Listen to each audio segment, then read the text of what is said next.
Good evening. I am Brenda C. Jones, the president of the Kansas City, Kansas Board of Education. Thank you for being here to induct 12 more deserving people into the Reasons to Believe Alumni Honor Roll. Reasons to Believe was established in 2002 to generate pride and celebrate the progress being made throughout the school district. As a part of the program, nominees are sought for the Reason to Believe Alumni Honor Roll, which spotlights successful alumni to encourage and inspire today's students. The nominations are reviewed by a panel of judges that include members of the Board of Education, Reasons to Believe Steering Committee, students, business leaders, and former alumni honor roll recipient. Tonight, 12 of our former Kansas City, Kansas public school graduates will become a part of this group of individuals.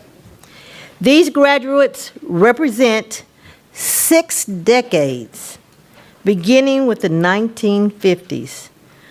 All of them possess the incredible skills and life stories, highlighting their perseverance, hard work, and dedication.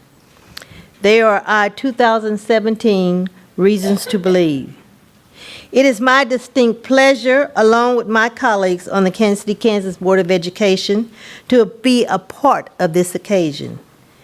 They are with me this evening, and I ask that they stand as I call their names. Reverend Rick Behrens, our Vice President, Irene Cadillo, could not be with us tonight, so she's not here. Dr. Evelyn Hill, Miss Janie Humphrey, and Dr. Valdina Nguyen. Thank you.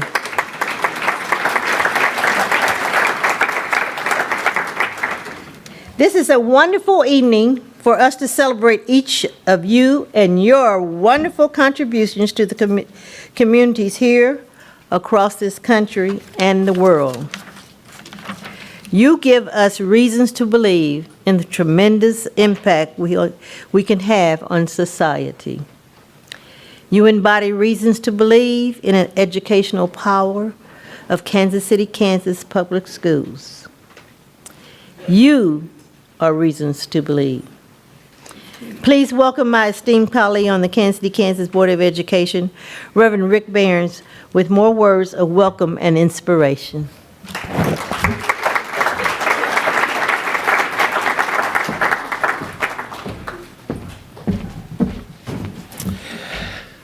Thank you, Ms. Jones. I too am happy to be here tonight. As a 2015 recipient of this honor, I know what it feels like to sit where you, our honorees, are tonight. I imagine that you are experiencing a wide range of emotions and that you are nervous, maybe a little excited, maybe humbled and thankful. This is a once-in-a-lifetime experience, and all those emotions are perfectly normal. So take a deep breath with me. Let it out. Sit back, relax, and take it all in and be in this moment, because this celebration is in honor of all your wonderful achievements. All those achievements which inspire us and all our kids to believe in what is possible with a rich learning environment offered by public education. So thank you all for being shining examples in all the differences that you make in the world, are making, and will continue to make in the future. You are products of Kansas City, Kansas Public Schools, and we are so very proud of you. You make us #KCKPS proud.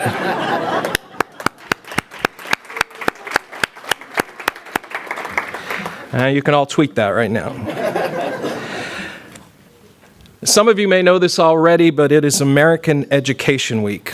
So I would be remiss if I didn't say a few words about American Education Week, which serves as a tribute to the team of people who work with all our students. Everyone from the classroom teacher to the bus driver to the cafeteria worker and the administration staff. So along with saluting all of you, our Reasons to Believe honorees, I would like for us to take a brief moment to celebrate those individuals who are working within the school system who make it possible for all of us to pursue our dreams and to reach our potential. They are at the core of why we are able to celebrate individuals who are reasons to believe.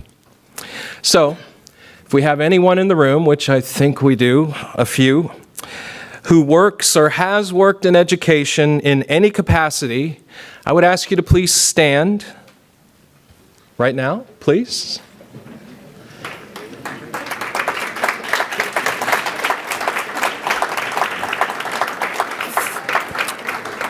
Thank you all for making a difference in ensuring our students receive a quality education.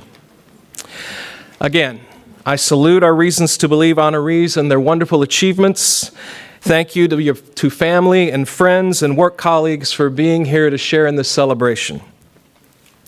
At this time, with no further ado, we will begin by welcoming to the podium to my right, Dr. Stephen Scraggs, the principal of Sumner Academy of Arts and Science, who will welcome our first honorees of the evening, graduates of Sumner High School and Sumner Academy of Arts and Science.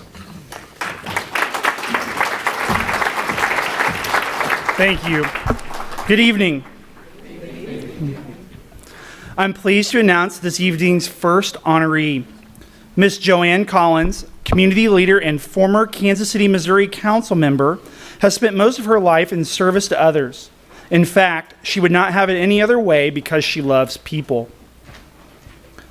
She has held presidential, gubernatorial, regional, county, and local appointments and serves as a member at large of the Kansas City, Missouri City Council for 17 years. She ran for Congress twice and seconded the nomination of President George H.W. Bush. During her tenure on the City Council, she served as Finance and Audit Committee Chair, Mayor pro tempore, and Acting Mayor. She recalls some of her fondest council memories involving using her greatest communication skill, listening. She retired in 2000 as a Community Builder Fellow for the U.S. Department of Housing and Urban Development. She has also worked in the banking, real estate, and postal service industries. Up until 2 years ago, she had been busily serving on more than 50 organizations. These days, she dedicates her time serving on 12 organizations, including the Salvation Army, YMCA, Delta Sigma Theta Sorority, Kansas City, Missouri Retirement Fund Board, and the advisory boards for Truman Medical Center, the Central Exchange, and the Women's Foundation. Ms. Collins grew up in the Rosedale area of Kansas City, Kansas. She attended Attucks Elementary School, Northeast Junior High School, and graduated from Sumner High in 1953. Her advice to students: get involved, community service makes a difference. Please welcome Ms. Joanne Collins, a 2017 Reasons to Believe honoree.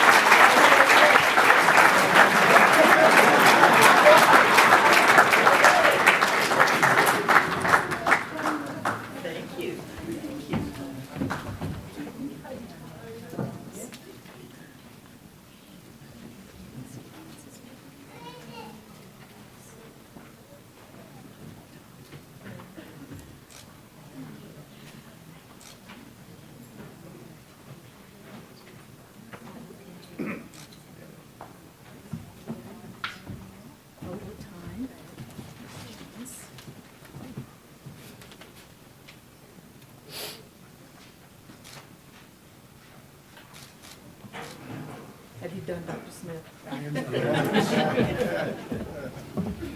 Good evening, ladies and gentlemen, boys and girls. I want to thank the principal of Sumner Academy.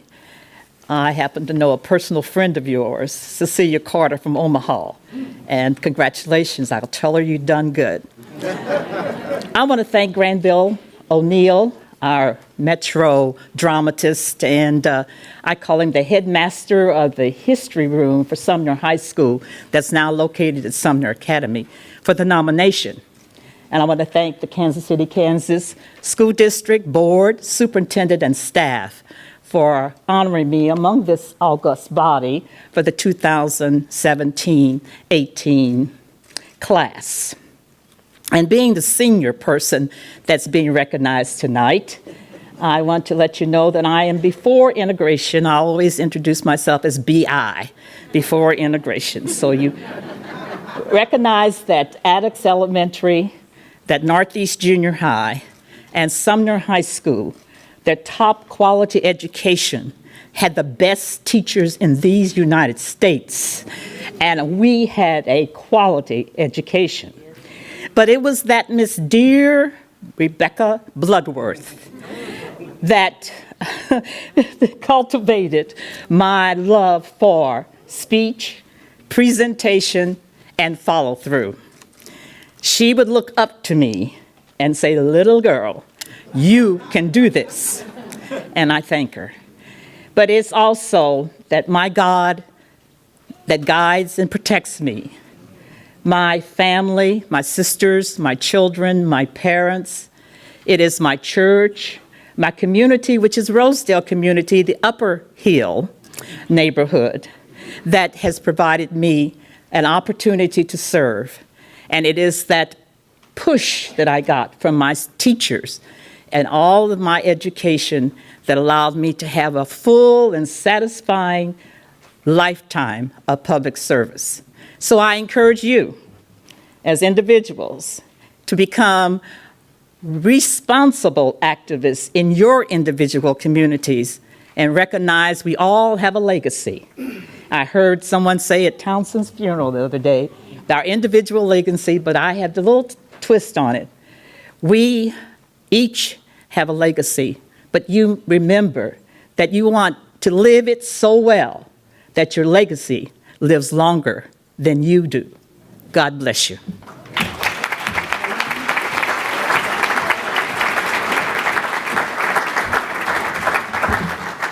Ms. Collins, you'll want this.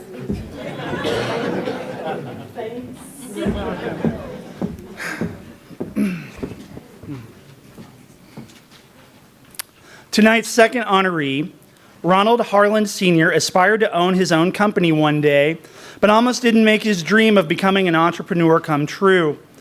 A manager at his former job gave him some advice that helped him make up his mind. He told him, "One thing you don't want to do is get to the end of your life and have regrets about something you wish you had done." In April 2002, Mr. Harlan went after his dreams, opening the door to Evolve Solutions, LLC, an Overland Park, Kansas headquartered office equipment provider of copiers and printers to mid and large-size companies.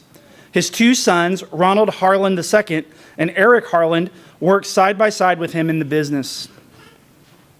In 2007, Evolve Solutions was named one of the fastest growing businesses in Kansas City by Ingram's Magazine and was listed number 80 in Inc. 500 during the same time period. Prior to starting his company, he worked 26 years for Xerox. He's also a former electronics technician at the Bendix Corporation, now Honeywell. He attributes his career path to the great foundation he obtained as a student at Sumner High School, where he graduated in 1967. He also was a student at Stowe School, Keeling School, and Northeast Junior High School. What advice does he have for budding entrepreneurs? First, you need to decide what type of business you want to open. Do something you already know, makes it easier, and then embark on an industry that you know, as opposed to embarking on an industry you know nothing about. Next, write a business plan and obtain financing. Most of all, he said, do not be afraid of failure. If in anything you decide to do, you will fail at some facet of it, but you will have other doors open and successes along the way. Each will teach you something powerful that you will use for a lifetime. Please welcome 2017 Reason to Believe honoree, Ronald Harlan Sr.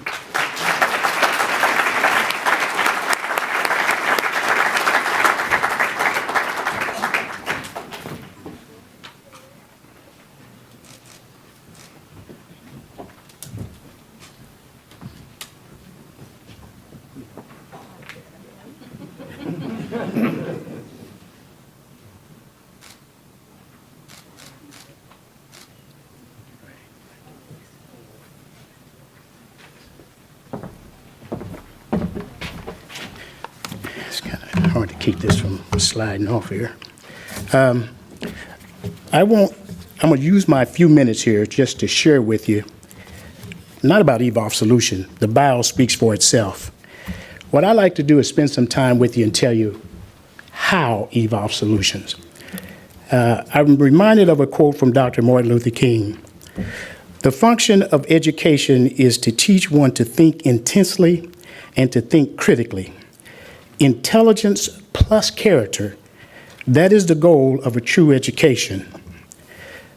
I want to share with you, and this is going to be spent really talking about teachers, and I was glad to see all the teachers stand up here, because I'm here today because of the dedication and the time that teachers spent with a group of boys that are from Turner House, which was a boys' club down at 3rd and Stewart. And some of you have heard of Turner House. I was one of the 37 students that went to Turner House in the first group. Dr. Father Fleming, which is the pastor of Church of the Ascension, which is sitting right on the corner, started that boys club for a group of underprivileged boys in the neighborhood that just didn't have the wherewithal he felt that to proceed in life. Dr. Fleming, he started Turner House, and there were 3 teachers from USD 500 that spent a lot of time with us boys from the neighborhood. And I want to mention them to you. That's Mr. Van Treese, Jerry Collier, and Bill Smith. Mr. Van Treese was vice principal counselor. He was at Northeast, and then he went to Sumner High School. Jerry Collier was counselor, and he was also principal of Sumner High School for 1 year. And William Smith was the algebra and trigonometry teacher. Mr. Van Treese passed away about 2 months ago. Mr. Smith passed away about 5 months ago. They both passed away this year. And Jerry Collier passed away maybe 5-7 years ago. And one of the things that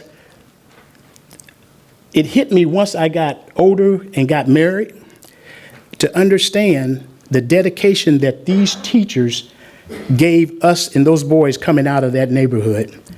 Because these 3 guys, they basically would teach and come down to Turner House and work with these boys in the neighborhood, building character and intelligence. And I'm indebted to them even today. And out of that group of boys, where they came down, they taught, they showed by example, we were watching and learning from these teachers. So you have to understand, they earned a lot of respect, but at the same time, they were actually building character in a group of boys coming out of the neighborhood. And that character stemmed on to these individuals. And I'm just going to give you a quick snapshot of some of the guys that came out of Turner House, graduates of Sumner High School, because all these teachers that I'm talking about right now were all teachers out of USD 500. Okay? Dwight Hammonds, BS in chemistry, St. Mary's College. Dwayne Hammond, BS computer science, St. Mary's College. Albert Hammonds, a BS in economics, Rockhurst College. Larry Watkins, attorney at law, undergraduate, Kansas University, and his law degree from Howard University. Gary Byers, 20-year career with the U.S. Air Force and the avionics mechanic. Henry Calhoun, which we call Booney, and some of you know who I'm talking about, is in Booney's lawn service. He's an entrepreneur today. He's still cutting grass and taking care of lawns, actually at 70 years old. He cut Mr. Van Treese's lawn all the way up until Mr. Van Treese had to be moved to a nursing home. And he shared with me, he said, everybody calls me Hockey, so that's my nickname. He said, I don't know how, I don't charge Mr. Van Treese. I can't charge Mr. Van Treese anything. He said, for what he gave us, the dedication, he said, I can't charge him to cut his grass. He said, we have so much to be thankful for these teachers that spent time. So I'm here standing on the backs of these 3 teachers, and there's 2 others. Mr. Pitts, which is sitting right here, and Dr. Edward Eddy. And the reason I say that is because when we were growing up, the teachers, all the teachers in the neighborhood, they also were members of churches that you went to. Okay. So we were fortunate enough to have not only the teaching and counseling us at school, but we learned from them in our churches as well, because they went to the same churches. I watched this man all my life. I started going to the same church at 7, and I watched him. I watched him how he raised his kids. I watched him how he related to his wife, building character. So I learned from these teachers, and these teachers were setting an example all the time, okay? And I am continually grateful for what they have done to enable me to be standing here this evening and just sharing with you, okay, the success. That's how we got to where we were. And I would be remiss if I didn't mention my wife, because it's kind of like, well, yeah, you will succeed. Yeah. It wasn't a question. Okay. She's also been with me. My wife and I will have been married 50 years in February.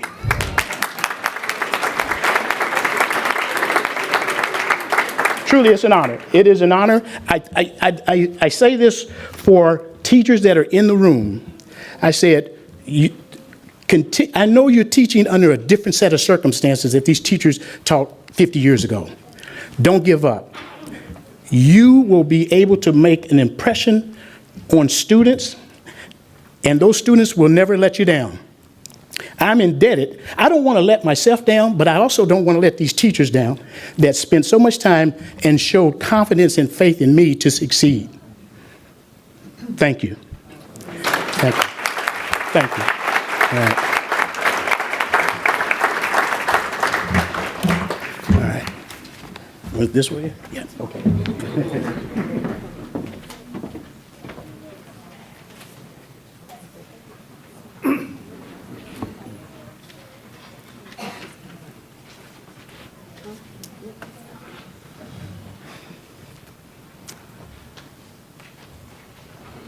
Tonight's third honoree, Raymond Rico, knows the importance of pursuing the American dream. He had firsthand knowledge from his late father, who came to the United States with a trash bag of belongings and would later teach himself mathematics and become an upholsterer. So it comes as no surprise that Raymond Rico has made it his mission to help immigrant families pursue and maintain the American dream. On any given day, you will find him addressing the concerns of 12 to 15 families afraid of losing out on the American dream. It's part of his work as an immigration attorney for Garcia Immigration Law Firm, LLC. This is work Mr. Rico knows well and is passionate about. Nationally, he worked in Washington, D.C. at the National Immigration Law Center and with Senator Durbin in crafting the DREAM Act. Because of his work, he is well known in national circles for advocacy, for immigration reform, and for undocumented students. In fact, some of his clients have been known to travel hundreds of miles to obtain his legal advice. When he is not working on behalf of families in court, he is involved in organizations spearheading the same cause.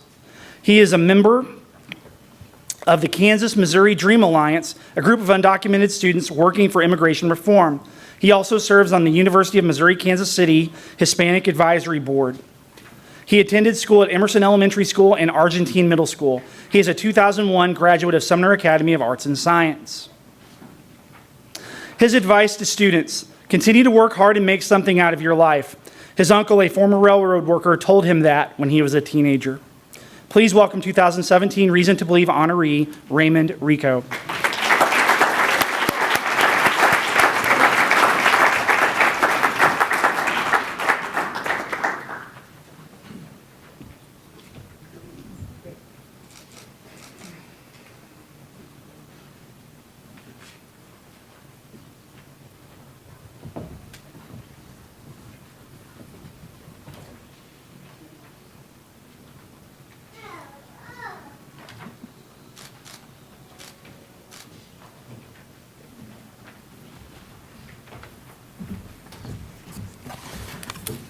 Thank you very much for this incredible honor. I did bring my mother so that she can see that I finally did make the honor roll.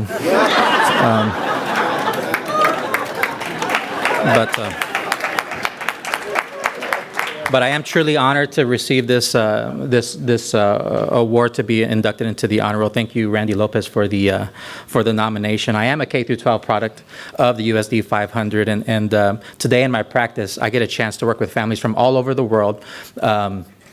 And many students here within the USD 500 district. And so I can vouch, I see it, and I hear it from the students, and I see it in practice that this district really does pay attention and care for its undocumented students and its students with the Deferred Action for Childhood Arrivals program, the DACA program, from district staff that help students obtain their school records, from teachers and counselors who have never given up on students and push them to continue forward with their education despite the circumstances, despite their immigration status, to the board and to the superintendent that have been visible and have stepped up. They've been bold in their defense of undocumented students, especially now as we face trying times. It does not go unnoticed, and thank you very much for all of your efforts.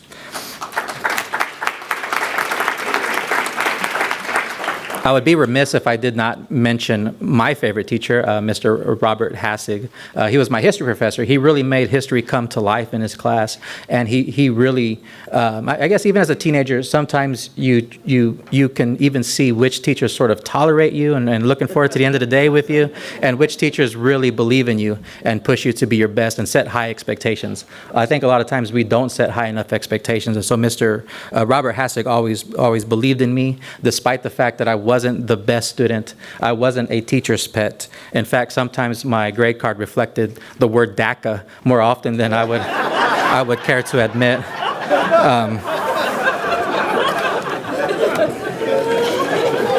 But what I am proud of, looking back, is that little kid, he did have perseverance. He did feel free to step out of his comfort zone to do things such as debates in Chicago and in New Mexico through the National Hispanic Institute and through LULAC and different community involvement efforts from the city. So nobody gets through it alone, and I really think they're the ones that really kept me out of trouble. And through these debates, I sort of realized, like, man, maybe I can do a little bit of speaking. Maybe I'm good at things other than sports, which I really wasn't that good at anyways. And it sparked my interest in the law. I became a little bit more nerdy. I started reading the newspaper, watching the news. I sparked my interest in politics as well. All at the same time, one of my best friends from high school, he made some wrong turns in his life, and he in fact got murdered during a drug deal gone bad.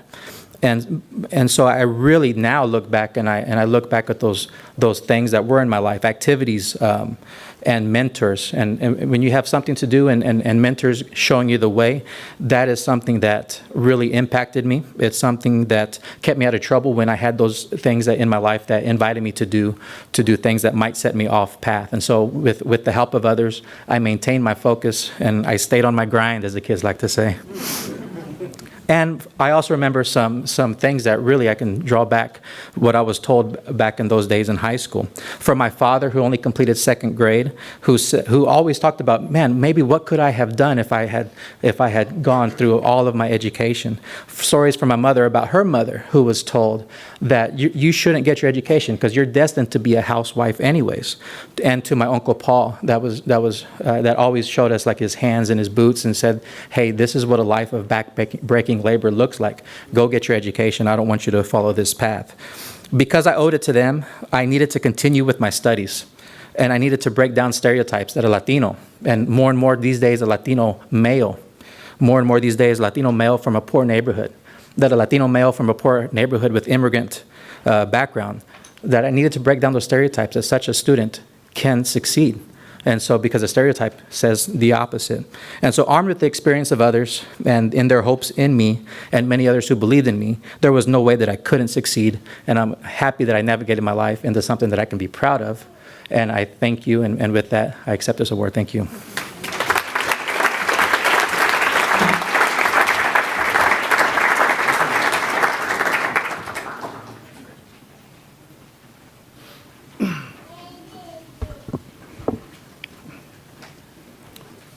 Tonight's fourth honoree is a fellow principal.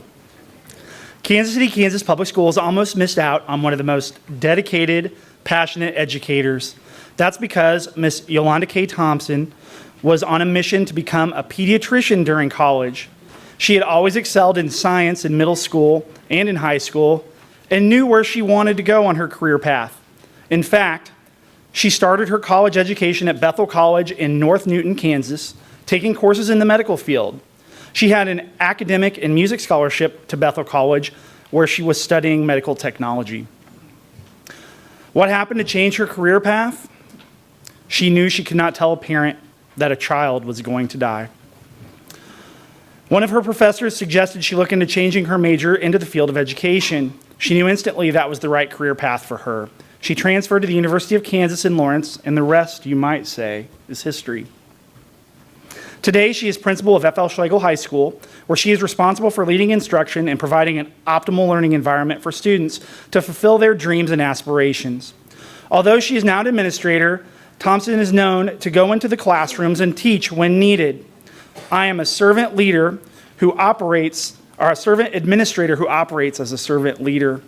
I do what needs to be done to help students and teachers to be successful, she said. She attended Lindbergh Elementary School, Coronado Middle School, and then graduated from Sumner Academy of Arts and Science in 1989. Her advice to students: if you want to work in education, make sure you're doing it for the right reasons. Being an educator is a calling because you accept when you have a passion and desire to lift others up. Please welcome my colleague and 2017 Reason to Believe honoree, Miss Yolanda Thompson.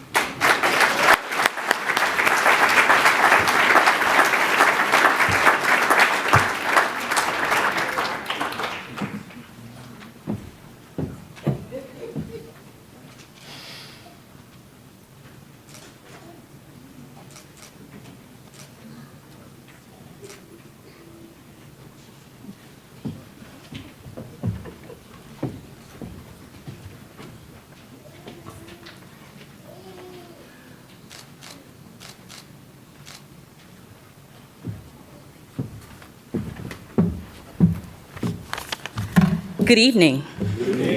Ooh, it's a whole lot of y'all out there. You can't tell with everybody in the back. All right. First, I want to say thank you to the committee for selecting me for this honor. It is very humbling, and I do appreciate it. And special thanks to Mrs. Jean Allen and Dr. Mary Viveros for nominating me. I appreciate all of your support and encouragement.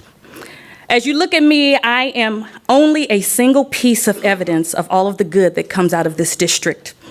I had teachers who cared for me and would not give up on me. And I especially thank my math and English teachers. Trust me, you don't want to know what they went through for me. And as a high school principal at F.L. Schlegel High School, I'm very proud to be that principal.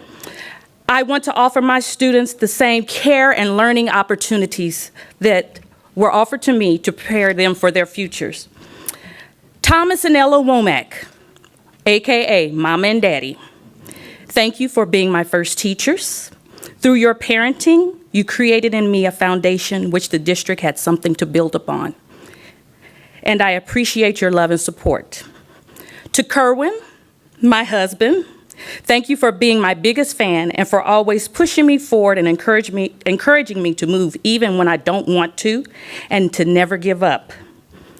And to all of my family, there's a lot of you all out there, and friends and mentors and colleagues, yes, you all, who are here to celebrate this honor with me. I thank you for always being there to lift, to support, and always having those words of encouragement. Once again, thank you, and I appreciate this honor.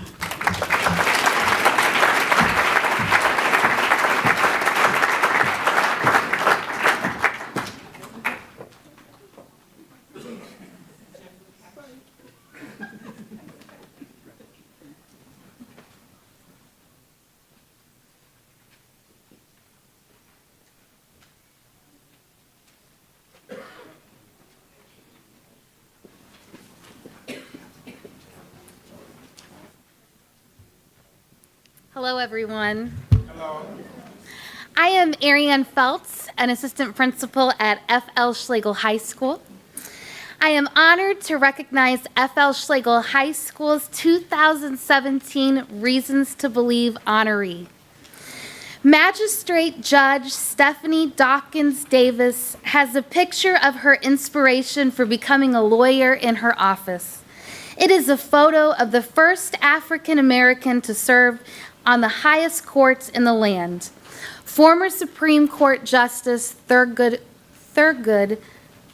Marshall, The arc of his career and the substance of his work are impressive, from his years with the National Association for the Advancement of Colored People as director of the Legal Defense Fund to his landmark cases such as Brown versus the Topeka Board of Education, she said. Like Marshall, she is carving an impressive path in the judicial arena. On January 4th, 2016, she was appointed as a United States Magistrate Judge for the Eastern District of Michigan. In this position, she is responsible for civil and criminal cases. Prior to being appointed to her current position, she was a federal prosecutor for 18 years in the United States Attorney's Office, first serving for 3 years in the office's civil division before transferring to the criminal division.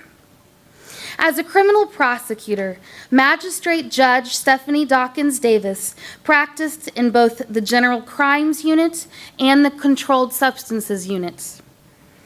When she is not working, she is often found mentoring law students to prepare them for their journey in the profession. With her impressive background, it is hard to believe she almost did not become a lawyer. However, her college advisor convinced her to take the LSAT to see how well she would do. Once she had taken the test and was satisfied with her score, he told her she should apply to law school to see what happens. She applied to 3 law schools and was accepted by them all, and chose to study law at Washington University in St. Louis. She attended school at Lindbergh Elementary School, Eisenhower Middle School, and graduated from F.L. Schlegel High School in 1985. Her advice to students: the principal thing is to be well-read, because it will allow you to develop critical thinking and analysis. There are no shortcuts, particularly when it comes to the legal profession. Please welcome 2017 Reasons to Believe honoree, Magistrate Judge Stephanie Dawkins Davis.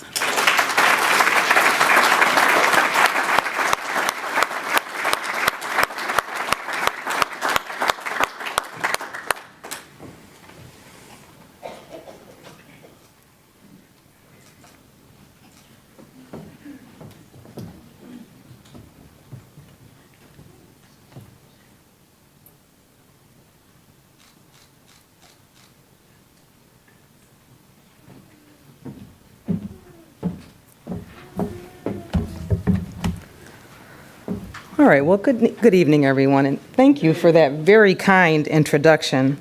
You know, I'd like to start off by just saying how humbled I am to have even frankly been considered for an award such as this. When I see someone like my sorority sister, Ms. Collins, stand up here, I feel as though, wow, this is one of those times where I actually get to see a person whose shoulders I stand upon. Congratulations to all of the other awardees also. I'd like to thank not only KCK Public Schools, but my dear friend and fellow alumni, Adria Lynn Hobson, who actually nominated me for this award. I want to talk a little bit about my time in Kansas City, Kansas Public Schools and what it meant to me and what it did to prepare me for my role in the legal profession.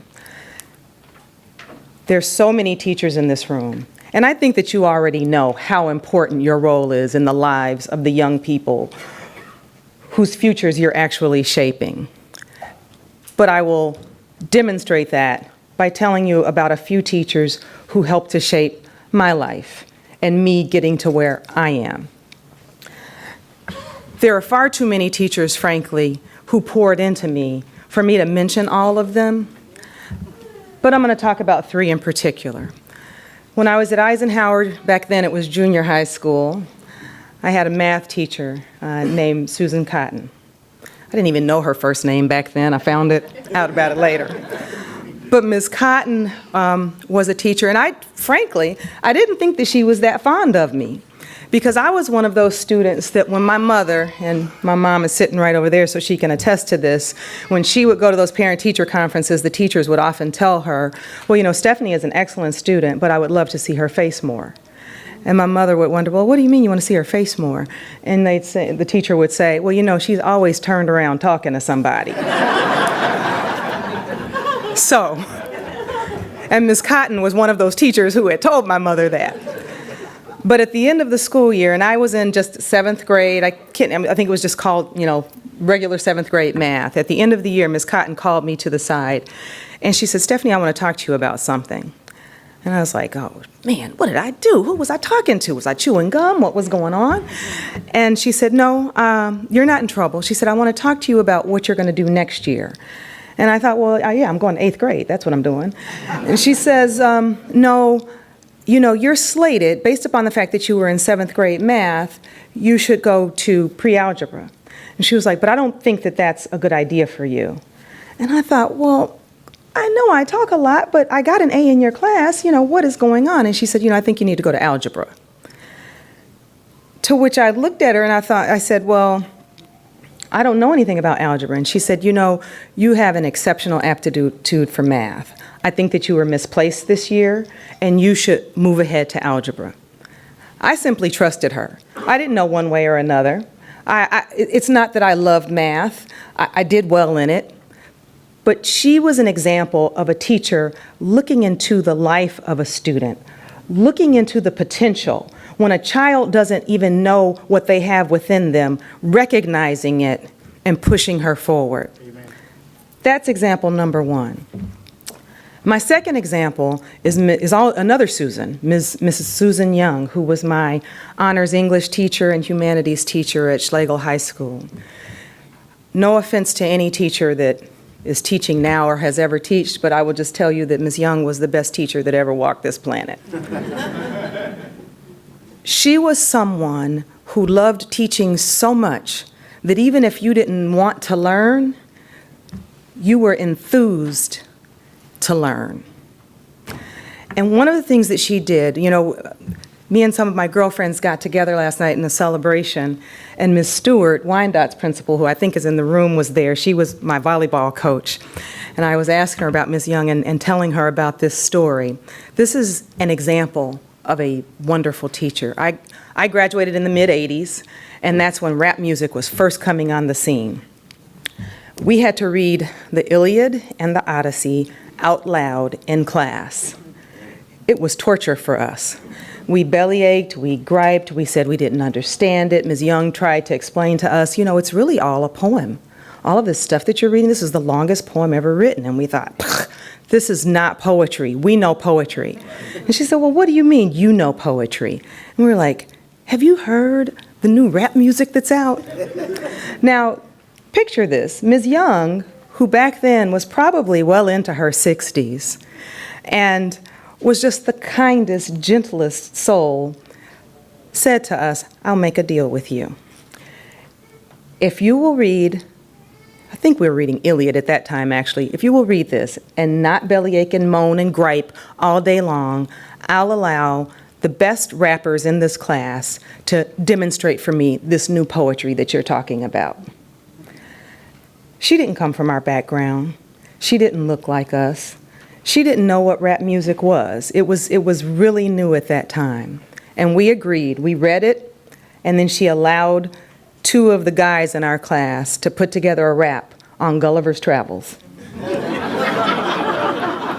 And they performed it, and we were happy.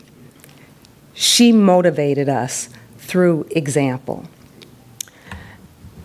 The final example that I will give you is a teacher and administrator who I didn't have as a teacher in class, but he was the student council advisor when I was the student council president. His name was Mr. Engelbrick. And what was important about what Mr. Engelbrick did was he showed what true leadership was. The teachers at our school and the administrators were trying to develop student leaders. And Mr. Engelbrick, in addition to allowing me to actually lead the student council, really poured into me the notion that leadership is service.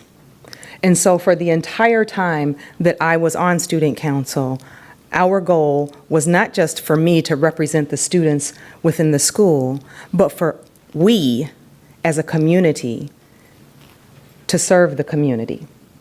And so we did drives to raise money for various things. We had coat drives. We donated canned goods. We did everything. And we actually would leave the school building and go out into the community and deliver those things. And Mr. Engelbrick said, always remember this as you're going forward, because you are a student leader. Now, I tell you that because it brings me to what I think is so important for students to understand going forward. The book of Luke tells us, and I'm paraphrasing, but to whom much is given, much is required. And to whom much is committed, that much more will be expected of you. That is the lesson that I took from all three of those teachers and the many other women and men who poured into me. Same as one of the other honorees said, leading to the foundation that my parents had, or building on the foundation that my parents had laid. I recognize the gift that was given to me with my education in U.S. District 500. I learned the lessons that were taught to me. And I frankly don't believe that I need any awards for it or any recognition for it, because I'm doing what I'm supposed to do. Nevertheless, I thank you to the school district, and I thank you to each one of you teachers and administrators who are pouring into the future that exists in your buildings right now. Thank you.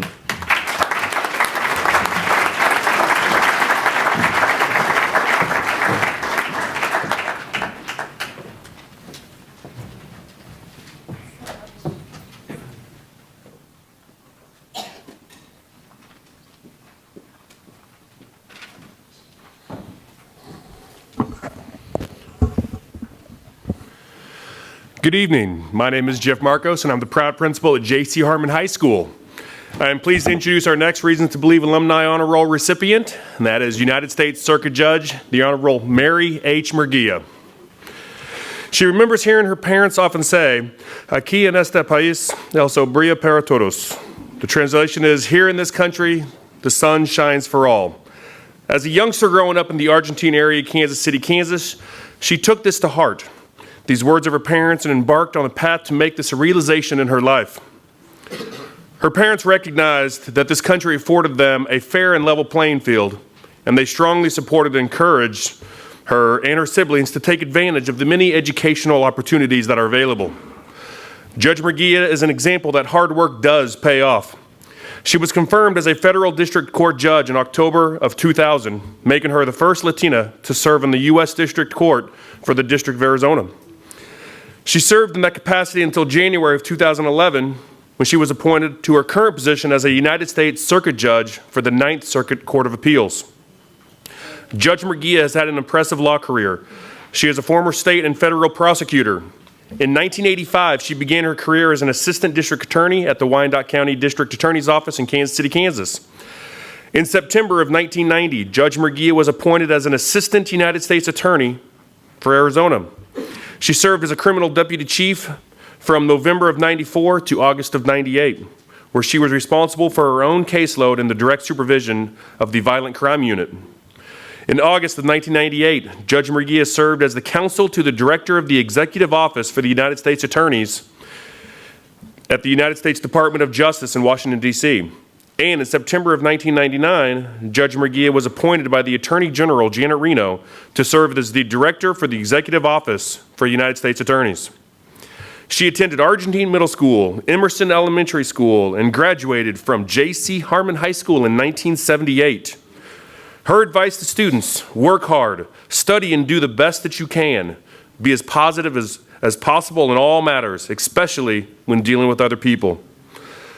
Judge Murguia sadly cannot be with us today. Accepting the 2017 Reasons to Believe honor on her behalf are her sisters, Rosemary Murguia, Martha Hernandez, and her sister-in-law, Sally Murguia.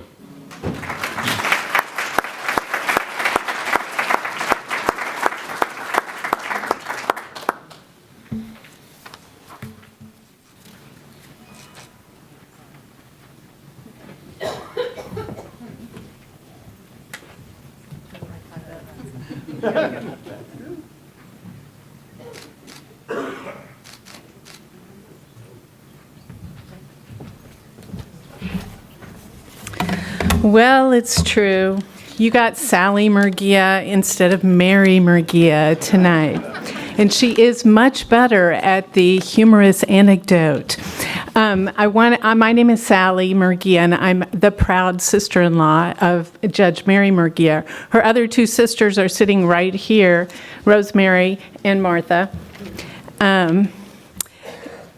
Unfortunately, Mary is actually hearing cases this week, so even though her time is sometimes flexible, not when she has to be on the bench.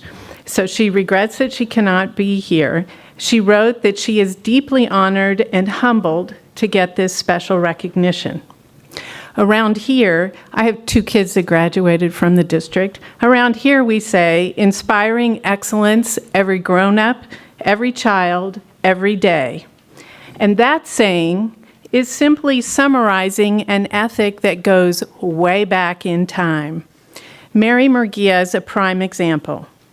As she said to me, a quality education was the foundation for success.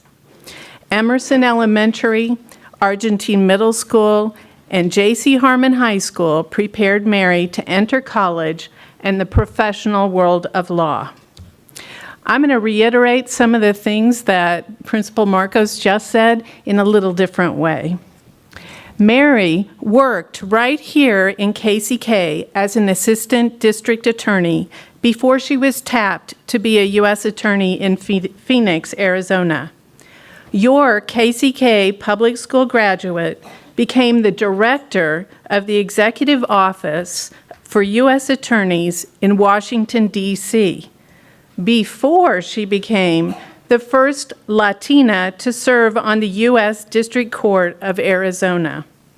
Then in 2010, Mary was appointed by President Barack Obama to the United States Court of Appeals in the Ninth Circuit.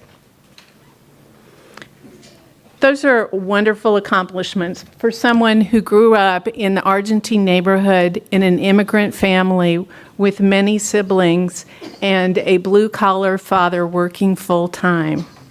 One of Mary's passions is encouraging current students to honor school and take the opportunities that a good education provides. In Arizona, she regularly holds moot court exercises for high school students to show them how the courts work and the different career paths they offer.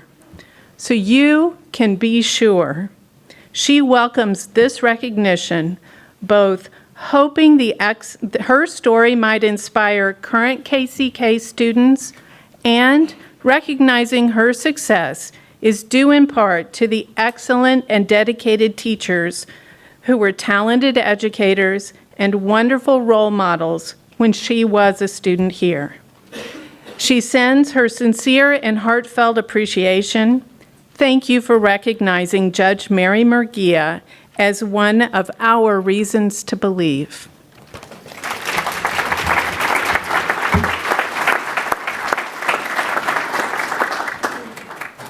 Good evening.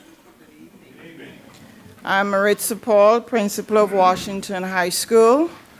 Before I present another 4 honorees, I would like to take this opportunity to express tremendous pride in the accomplishments of my colleague, sister, and friend, Yolanda Thompson. I'm extremely proud of her growth and development professionally, spiritually, and personally.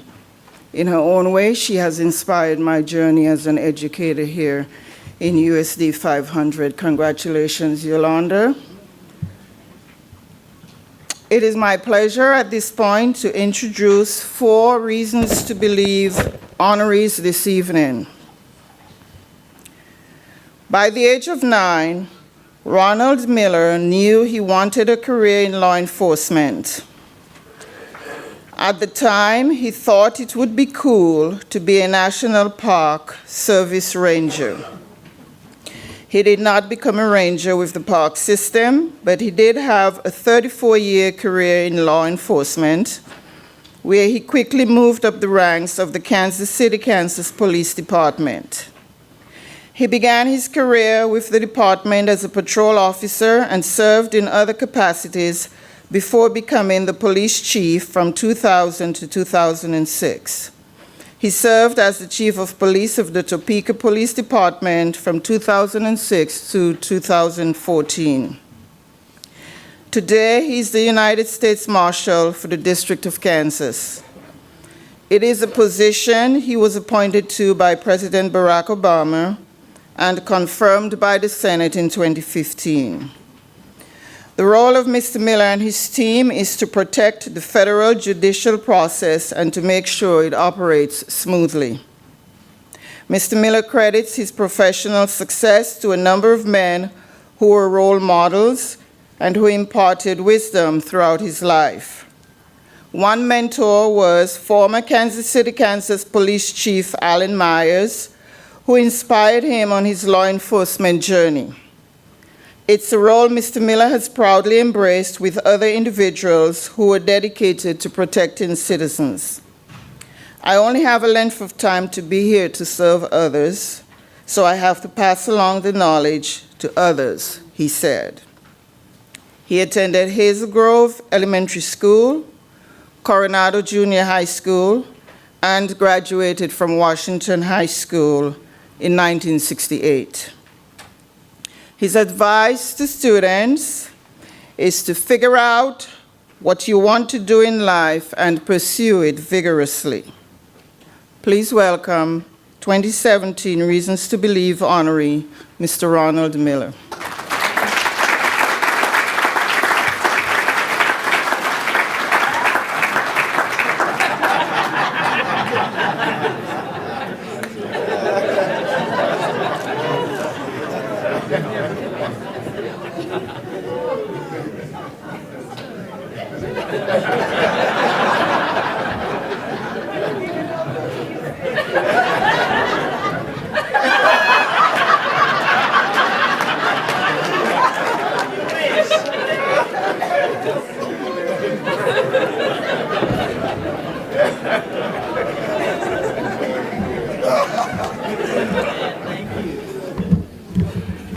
Well, what do you say about that? I'll tell you what I say about that. Those kids right over there on that riser a little bit ago were from Coronado. Thank you very much.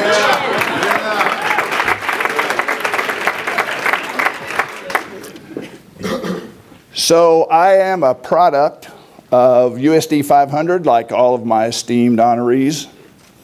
But the reality is, I'm a product of Wyandotte County and proud of it.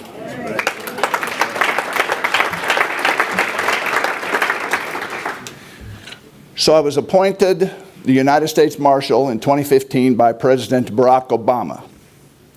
That, as my colleague on the bench will know, is a good trick to pull that off. So I always get the question, everybody's heard of the U.S. Marshal Service, so I always get the follow-up question is, now what is it you guys do? As Judge Davis will attest, we protect federal judges. Because if the federal judiciary is successfully attacked or embarrassed or in any way discredited, it shakes the shutter. It shutters the very pillar of our society. So I graduated from Washington High School in 1968. There are a number of people in this room who will remember 1968, and not necessarily in a good way. But we're not here to dwell on the past. We are here to learn from it. First, I'd like to thank Pam Jasinskis for this nomination, and her husband Stan, who was a principal in USD 500 for a long time. I'd also like to thank my wife, who is a graduate of Washington High School, 73. Yes, that means she's younger than I am. And my children who are here, two of the three of them who are here, who are products of Wyandotte County Public Schools as well, KCK and Piper. My oldest daughter went to Sumner when it switched from Sumner Academy to from Sumner High School to Sumner Academy. She was in the first class that went all the way through the whole 5 years. She was in that first class to do that.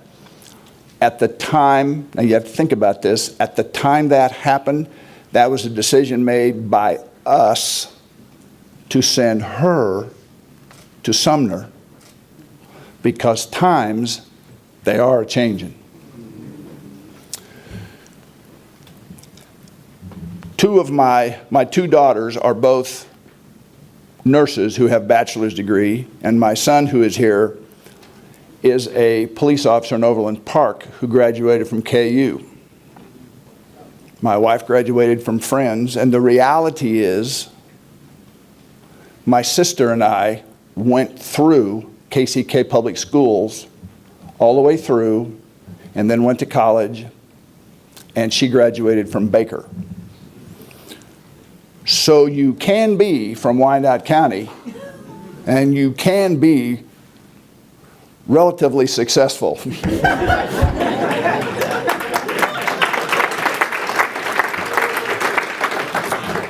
As Judge Murguia would attest, you sometimes need to know where you came from and never forget that. So, the teachers who made a difference in my life were people like Ed Hoskins, who was the music teacher at Washington High School for many years. The coaches in the athletic programs that I participated in. My church, which was at 20th and Central, where I grew up. Aside from a short tenure in Topeka as the police chief there and going off to college, I was born and raised and still live in KCK, and proud of that. So the interesting thing for me is that we all got here because of somebody else. It was mentioned a few moments ago that Alan Myers was a person who was a mentor of mine. Some of you may remember who he was, but he died about a month ago. So we all have a relatively short time in this life, and the question is, what are we going to do with it? And I happen to think that servant leadership is an honorable calling, that law enforcement is an honorable calling, and that although it's kind of been a tough year for the police around the country in the past period of time, and a number of things have happened which are emotional and can create problems in the community, it's up to us to solve those same problems in our community.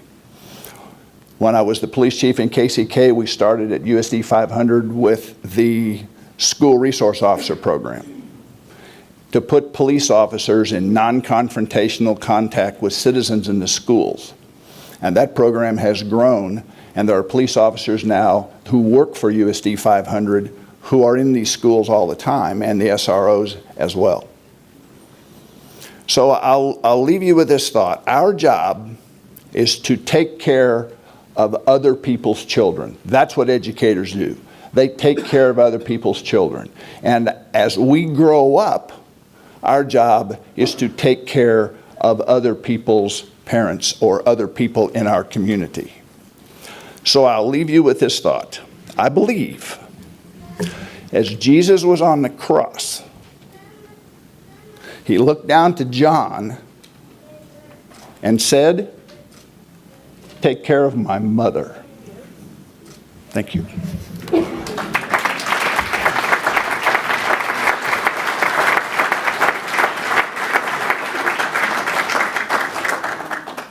Dennis Ray Brockman Sr. lives by these powerful words his mother spoke to him years ago. Regardless of where you come from, you can be whatever you want to be as long as you're committed, dedicated, and a hard worker. These words resonated strongly with him as the youngest of 7 children growing up and attending school in Kansas City, Kansas, as much as it does today as the Regional Vice President of Operations for the Midwest region of Starbucks Coffee Company, living in Naperville, Illinois. He has served in this leadership capacity at Starbucks for the last 2 of his 9 years with the company. His friends refer to him as a natural-born leader who has served in leadership roles most of his life, from his college years at Emporia State University to his church. He's thankful to God for the support he received as a young child from the Bethel Baptist Church under the leadership of the late pastor R.C. Higgs. Whenever Mr. Brockman has an opportunity, he shares personal and professional wisdom with his children, colleagues, and youths in the community. He attended Fairfax Elementary School, Eisenhower Middle School, and graduated from Washington High School in 1983. His advice to students is to take advantage of being a student by enjoying the experience. Make sure you're at your best every day and show appreciation to those supporting you, parents, teachers, staff, and administrators. This is important to him because he knows the profound impact these individuals had on his life and confidence as a youth. KCKPS gave me a solid foundation about being inclusive and the importance of diversity. The compassion that everyone showed toward us, from the bus driver, the cafeteria worker, the custodians, the teachers, and administrators, was a part of that foundation. I graduated from school knowing I could do whatever I wanted to do and could compete with anyone. Mr. Brockman could not be with us today, so accepting the 2017 Reasons to Believe honor on his behalf is Ms. Bernice Thomas.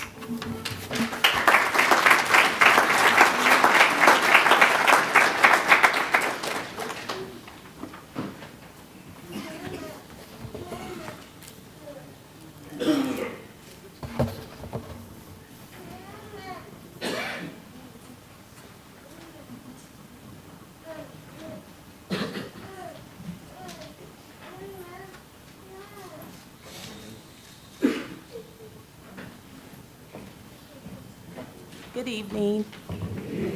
I am the very proud and probably favorite sister-in-law of Dennis Brockman Sr. My sister begs to differ, but first giving honor to God and homage to Dennis's mother, Judy Brockman, for raising such an outstanding individual.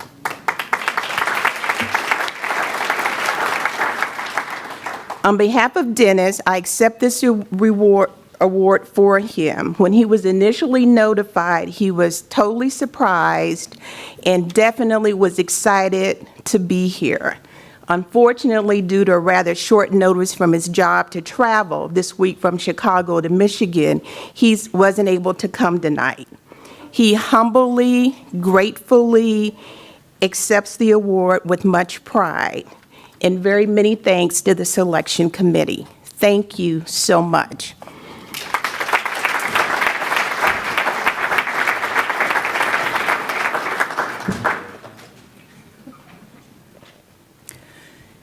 A favorite quote of John William Hudson II is from the Impressionist painter Vincent van Gogh, who states, "Great things do not just happen by impulse, but as a succession of small things linked together."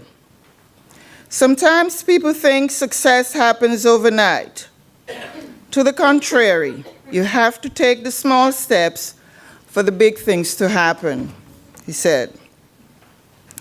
This is how he has viewed his life, small steps that have led to big things happening for him. As a youth, he had to work harder because of his dyslexia, which caused him to see words and letters backwards. It made it difficult for him to read and write. But he credits his faith in God and putting in the work with helping him overcome the reading disorder. It comes as no surprise that his profession is focused on helping youths gain success academically and personally. He's a counselor at a Metropolitan Area Counseling Center, as well as the Chief Executive Officer and President of Focus Driven Enterprises, LLC, an enterprise focusing on academic and spiritual growth. Through the company, he created a fictional character known as Fred Dexter, who is receiving praise for its positive message to prevent bullying and the use of cell phones during school hours. Fred Dexter and Friends is a book series showcasing the journey of an African-American boy in Kansas City, Kansas, who wants to do what is right, but at times falls short of this aspiration because of peer pressure. The character overcomes his dilemmas through the advice of his teacher.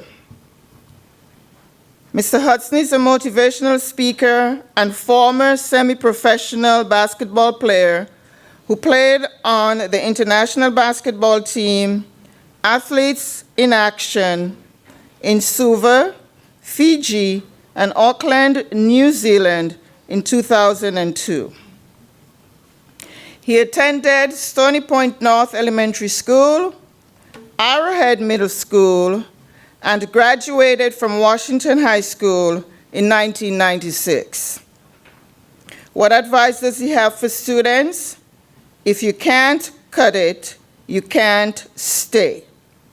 You will have to figure out how to get in there and grind, meaning work harder, so you can stay.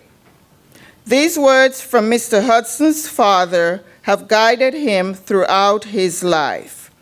Please welcome 2017 Reasons to Believe honoree, Mr. John William Hudson II.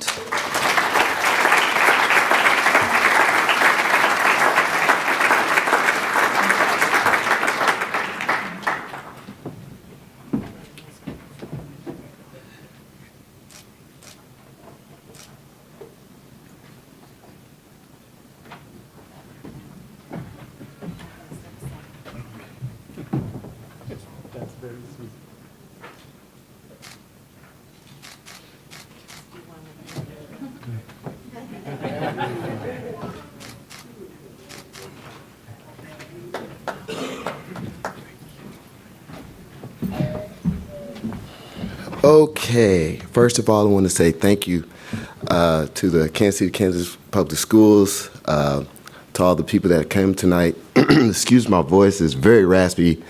I've been fighting a cold, so just bear with me as I speak this evening. But I want to just first of all give a great acknowledgement to Dr. Lane this evening, who is doing an excellent job here through the Kansas City, Kansas Public Schools. Can you all give her a hand real quick?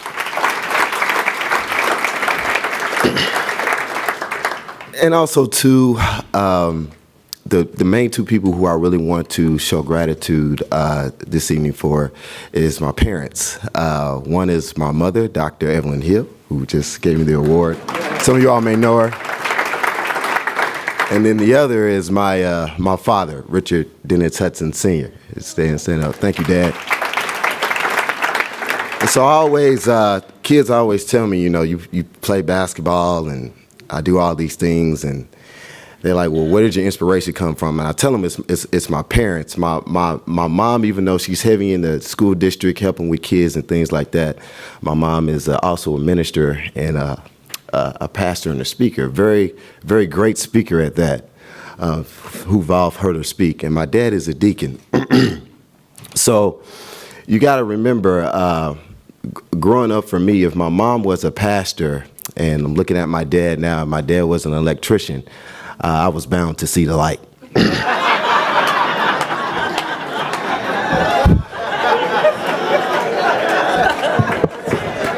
So I did, and I seen it very quickly. Now that I did that interlude, now you can kind of see a little bit of the humor that I have. One of the things that I love to do with kids is make them laugh. But this is a very serious thing that we're dealing with kids today. So I always tell kids, even with my mom, and they always go, well, John, what's about your mother that inspired you? So I said, well, you guys don't know my mom had a drug problem. And they like, your mom had a drug problem? And I go, yes, you guys don't understand. My mom had a very serious drug problem, and it spread it throughout the whole house. And they said, well, what are you talking about? Yeah, my mom drugged me to church on Monday. She drugged me to church on Tuesday. And she drugged me to church all through the rest of the week. And it was a very addictive thing for our household at the time. So with that, I want to thank my mom for that drug problem, because that particular drug problem inspired me to do everything that I'm doing right now. It's just with helping with kids, writing books. You guys heard in my story that I was dyslexic. I hated to read, I hated to write, I hated school. But as I got to kind of know a few things and learn the process of order, that very thing kind of led me to prominence. So writing books, now I'm an author of about 13 books. Fred Dexter is doing great, and it's been really big blessing. But the counterpart to that success is two individuals that are here I know tonight. Dave Ellis, who is my college advisor. I don't know, I think I've seen him. There he is. He was the gentleman that helped me through college, kind of lead me to some right people, and I also stayed with him in his home going through my life as a college basketball player. I got cut at Kansas City, Kansas Community College. And you know, being from Wyandotte County, that's a big thing to me. So they cut me. And just to make another story, I graduated from Washington High School with a 1.8 GPA. And if you guys know what that is under average. So to be up here, I'm representing the underdogs here tonight.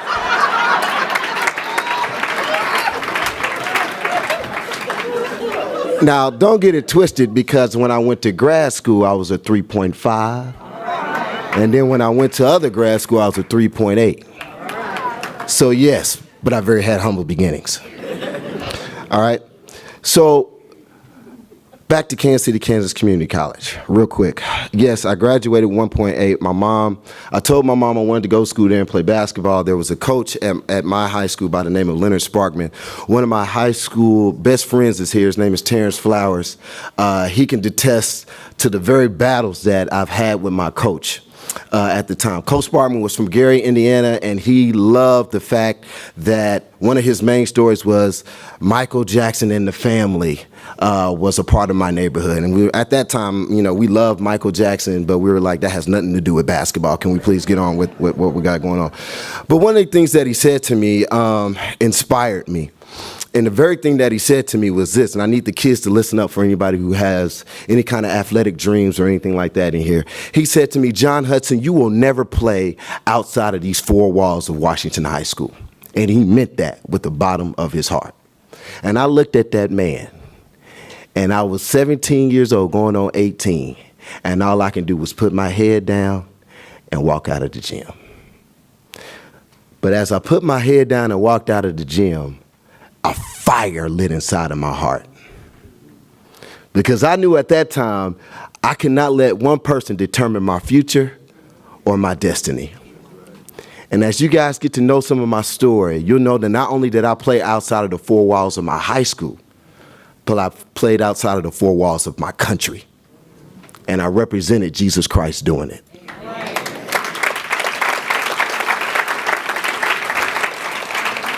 So as I leave this stage, I want to say now that I'm counseling kids and I'm getting back into the drug problem issue, that I have to kind of impartake in doing things in a different way. I want to thank some very special people here as well, who is my co-workers from KVC. And these people are doing a fantastic job helping with family preservation, keeping kids in the home, kids who've been abused, neglected, things of that regard, foster care system. It is very needed, and it is something that gets undergirded and undiscussed throughout the country. And so I want to thank them for being here to support me, but even though they're giving me a reason to believe in myself, I'm giving myself a reason to believe into them. Before I leave, my son is here. I have two boys. I have a 10-year-old, Jason. My other son is Jordan. He's 2. He couldn't be here tonight. He's got big things going on. He's learning how to potty train, so you guys got to pray for him. Big things, got big things going on. But my son, Jason, he's here, and he knows we play basketball, and I know he's a Stephen Curry fan. And I always regard back into the basketball aspects of me playing with Earl Watson, who is Reasons to Believe nominee, and also Daryl Stuckey, who was my neighbor in the area of the neighborhood that I grew up in. He is also a Reasons to Believe recipient as well. So my whole entire block was filled with athletes.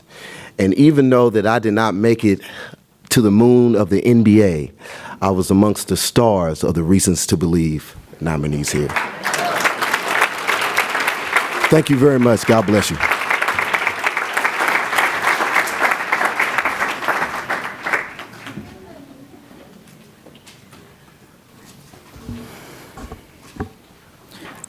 Chris Gaunce's advice to students is to be open to opportunities because you think you might know what you want to do in life right now, but you might end up doing something totally different. He knows this to be true from experience. Mr. Gaunce had been a successful bank auditor for 1.5 years when he decided in 1982 he wanted a different occupation. However, he was not sure what he wanted to do next. A golfing friend told him he knew someone in the copier business he should meet. That first meeting between Mr. Gaunce and Ken Hamilton was the beginning of a great friendship that would develop into an even greater business partnership as the co-owners of Unisource Document Products, a copier, printer, document management, and network services company in Lenexa, Kansas. The business flourished under their guidance together, including a merger with another office company, Datamax. They would later sell their company to the Sumner Group, Inc., a nationally ranked office products corporation. While Hamilton had already made the decision to retire, Mr. Gaunce was persuaded by the Sumner Group to remain on at the company as the division president. Under Mr. Gaunce's leadership, he has expanded the company's client territory to include Topeka, Lawrence, Wichita, St. Joseph, and Springfield, Missouri. Clients for the company include the University of Kansas, large school and public library systems, as well as nationally recognized law firms, as well as churches and larger business offices. He attended John F. Kennedy Elementary School, Coronado Junior High School, and graduated from Washington High School, the best high school in Kansas City, Kansas, in 1975. Please welcome 2017 Reasons to Believe honoree, Mr. Chris Gaunce.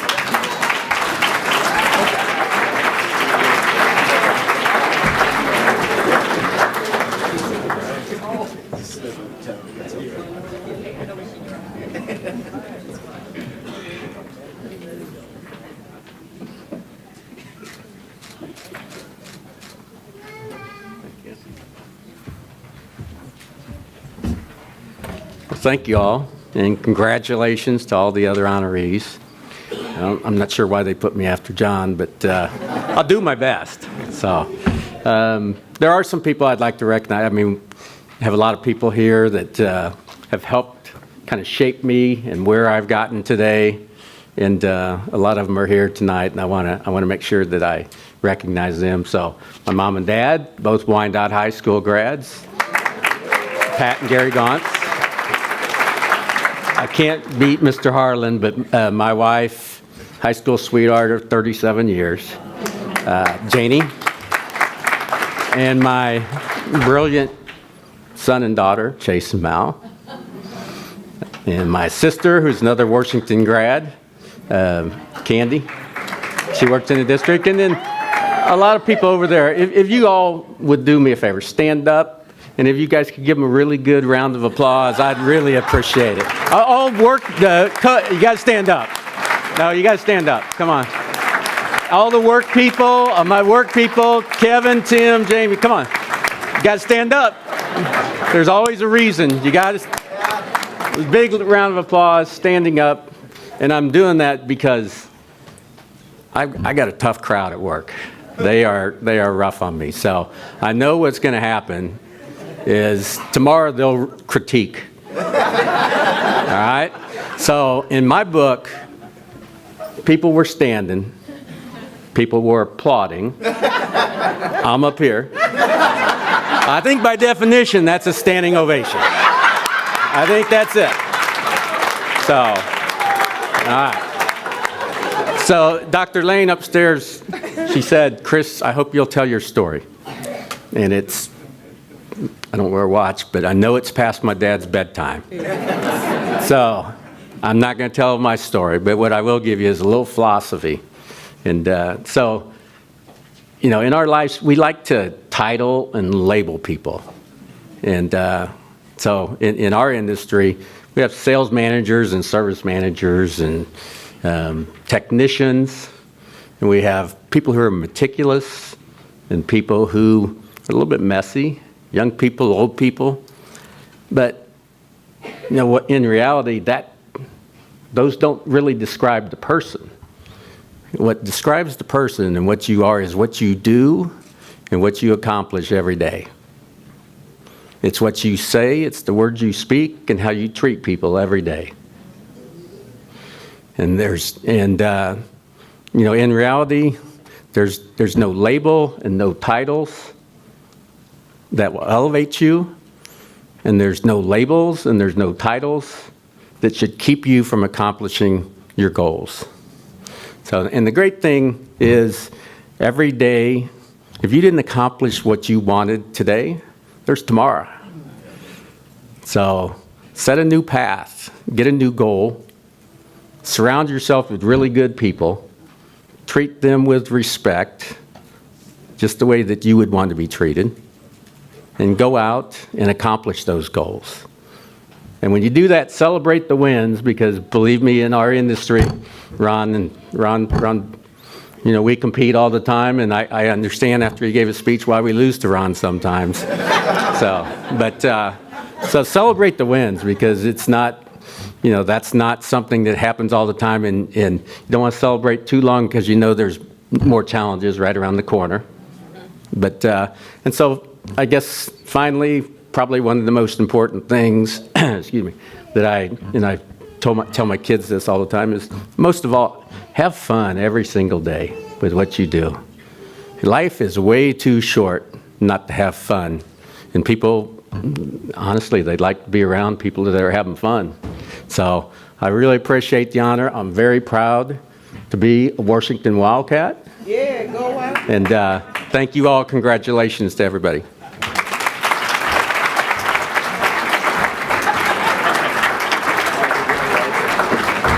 Oh, thank you.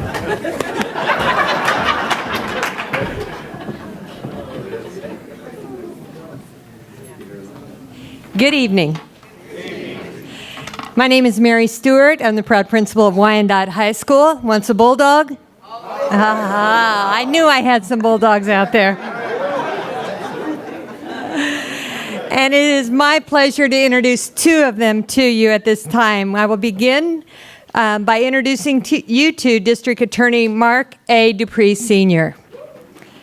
During his sophomore year at Wyandotte High School, Mark Dupree was given an opportunity to job shadow someone at the Wyandotte County Courthouse. He went into the courtroom that day not knowing what to expect. Describing that day, he said, "The bailiff asked everyone to rise. It was then that I saw walking through the doors an African-American man with a short afro and a black robe." Dupree had never seen an African-American judge or lawyer before. In fact, because he was so awestruck at what he was seeing for the first time, he did not hear the bailiff tell everyone to be seated. That day was a life-changing moment for him. That day changed the trajectory of where his career would go. The person presiding over court that day, who had Dupree speechless and staring into amazement, was the late Honorable District Court Judge Cordell Meeks, Jr. That day marked another first for a young Dupree. It was the beginning of a mentor-mentee relationship that would only last 7 years, cut short by the death of Judge Meeks.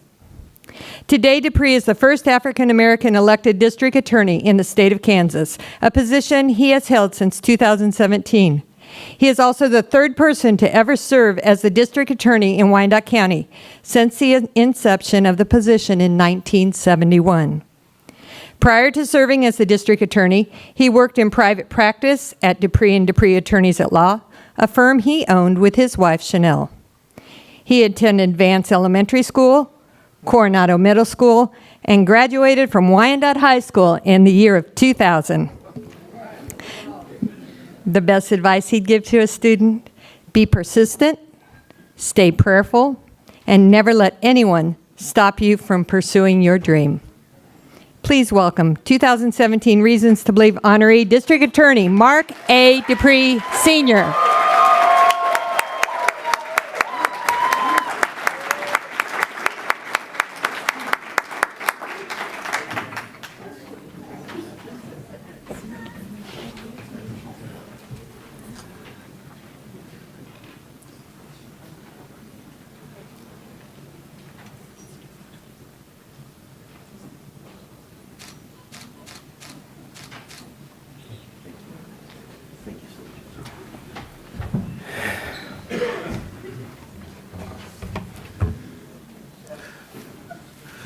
Good evening. Let me say it again. Good evening. I want to first start by saying to Principal Thompson from Schlegel, she was so ever kind to let me know. She knew that I was a preacher and there was no time frame given, but she was so short. She said, as long as I got the permission of her 2 children, where are they at? Where are 2 children? They back there? If I got your permission, I could steal her time. Are you all okay with that?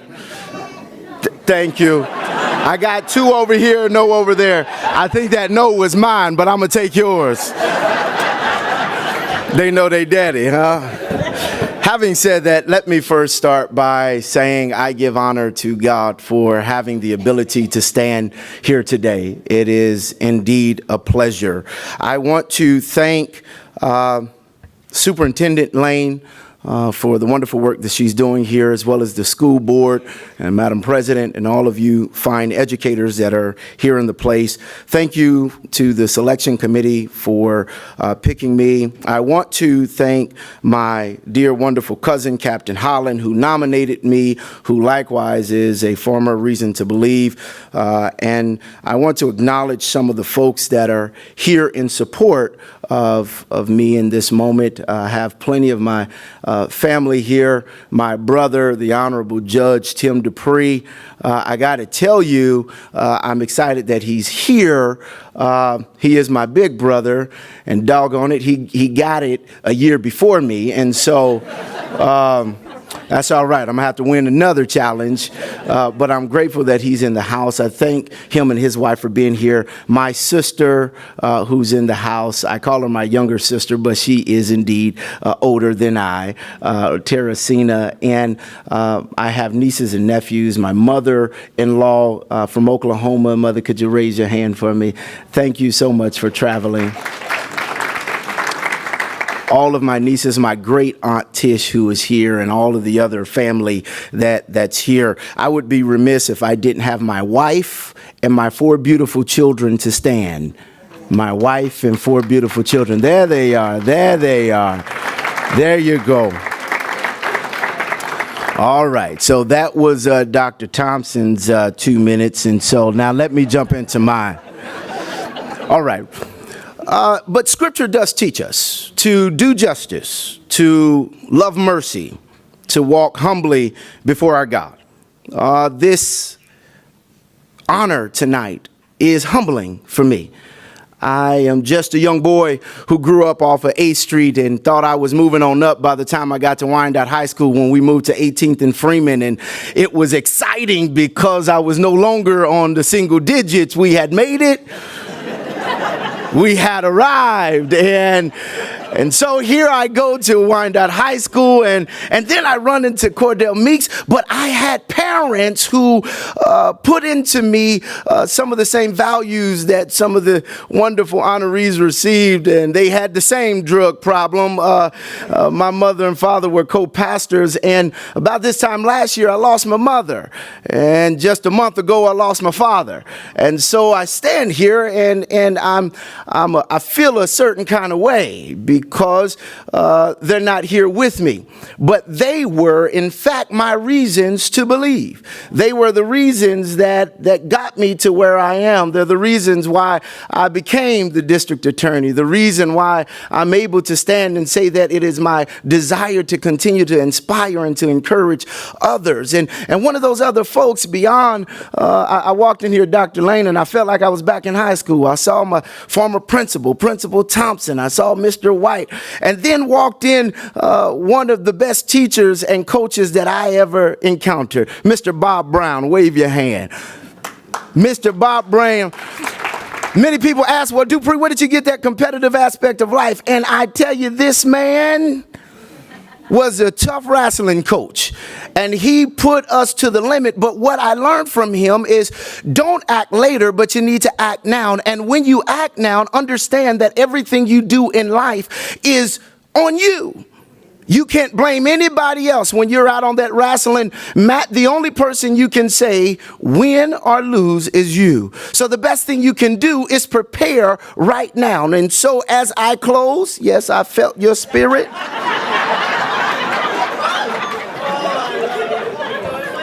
As I close, I want you to take with you what I receive. Understand that with mama and daddy being gone and with everybody moving on in life, we find that life, yes, indeed, is short. So you need to act now. Now, what does it stand for? N stands for never allow anybody to stop your growth. Never allow anyone to hold you back despite opposition, despite obstacles. Never stop moving forward. O stands for others. Everything that you are living for, you are enriched and empowered to enrich the other people around you. People of God are waiting for you to enrich their lives. And the W stands for, as Scripture teaches, no matter how much you go through, never get weary in well-doing, because in the end, you gonna win. I mean, you shall get your due. God bless you. Thank you.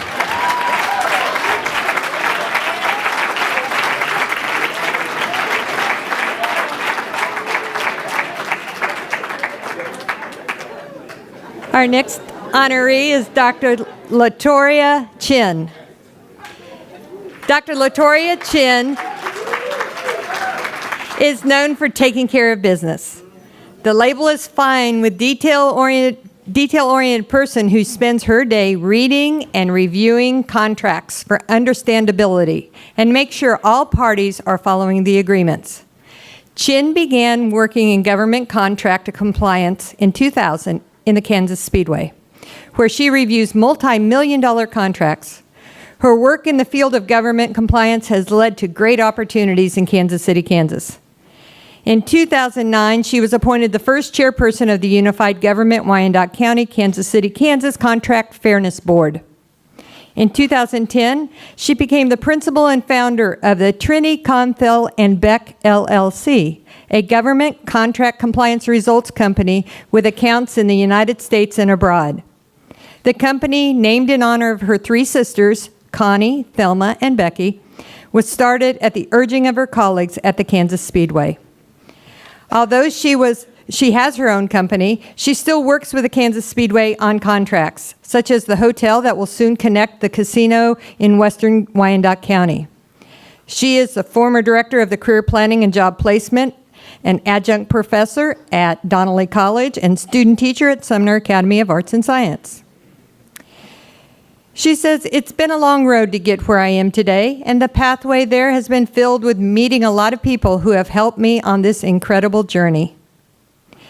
Dr. Chin attended Abbott Elementary School, Northwest Junior High School, and graduated in 1974 from Wyandotte High School. Her advice to students: don't be afraid to spread your wings. Learn to listen. Learn to do more than is expected. And learn patience. Please welcome 2017 Reasons to Believe honoree, Dr. Latoria Chin.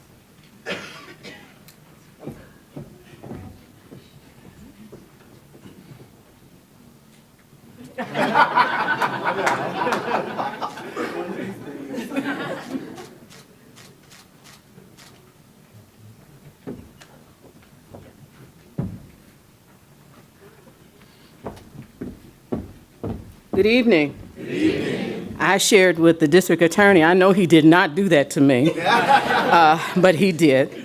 And I will read what I wrote. It's exactly 3 minutes. You're welcome.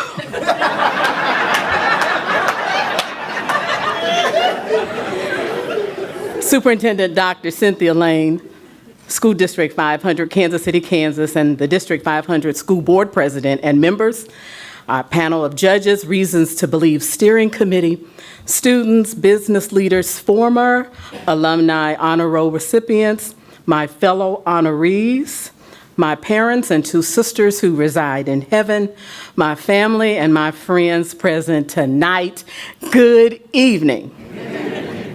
Abbott Elementary School was located at 15th and Troop Avenue, where today home dwellings sit.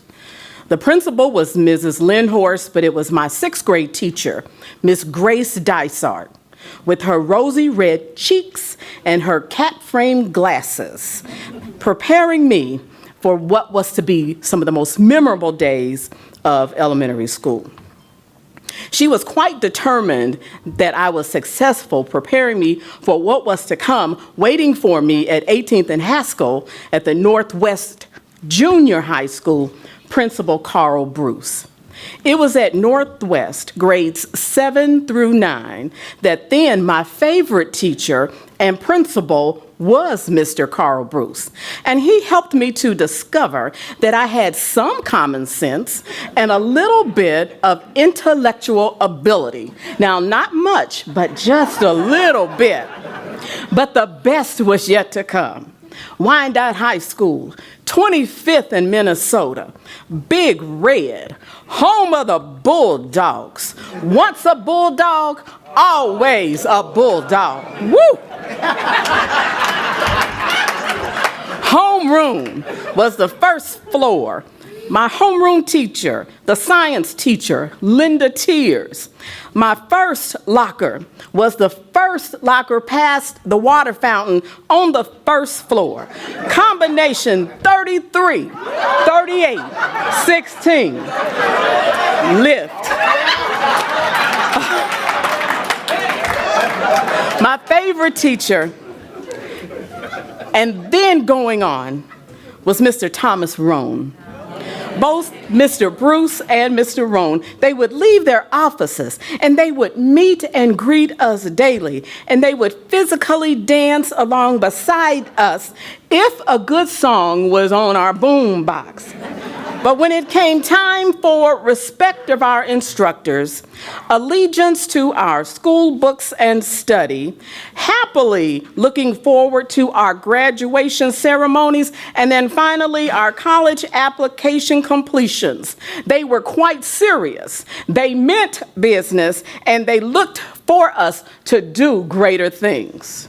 So tonight I applaud Kansas City, Kansas School District 500 for allowing me to matriculate through its hallowed halls, preparing me for what we do today, the successes and the failures, the laughs and the tears, the ups and the downs, the abundance and then the thin lines. Trinicon, Thel and Beck, LLC, is where it is today because of School District 500. Named for my sisters, Connie, who is here tonight. Connie, raise your hand. She gave this school district 33 plus years. My sister Thelma, who passed away in 2001, and my sister Becky, who passed away in 2008. Trinicon, Thel and Beck, LLC, will live forever because of School District 500 and because of this night. Thank you.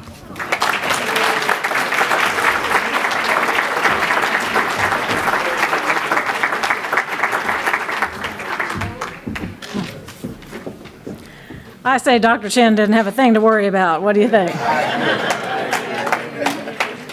I don't know about you, but I am inspired. Anybody else inspired? My heart is full.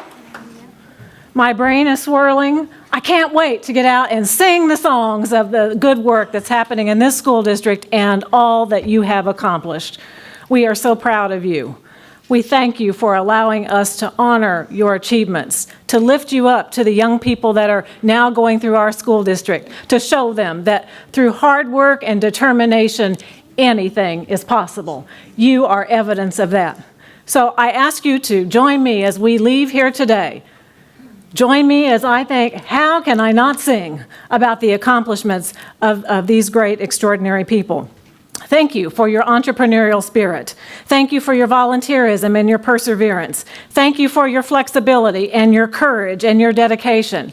Thank you for standing up for all citizens and all people in our community. Thank you for your professionalism and your excellence and your positive outlook on life. Thank you for your humor. Thank you for your humor. Thank you for your humor. You know, you truly do inspire bigger dreams in all of us. And Sally mentioned our mission statement, inspiring excellence every grown-up, every child, every day. So I say to the educators in the house, to the community in the house, inspiring excellence every grown-up we must continue to do. Our young people are counting on us, and our young people will become the leaders of the future. We have evidence of that today. So it's been a wonderful evening. I want to remind the alumni that your banners are hanging and surrounding this building so our students and their families every day when they come here can see reasons to believe, and you are. And each of the high schools will receive a copy of your banner to hang in the halls and the alumni centers so the young people every day in the high schools can see reasons to believe. We are so grateful to you, and I am so honored to be able to say that I am superintendent of schools in this amazing community of Kansas City, Kansas. There are many who don't understand who we are. Let's go out and sing to them and make sure they know exactly who we are. So congratulations again to all of our inductees and their families and friends. Please join us for some cookies and punch. Take pictures by those lovely banners of you and know that we go away this evening knowing that there are reasons to believe. Congratulations.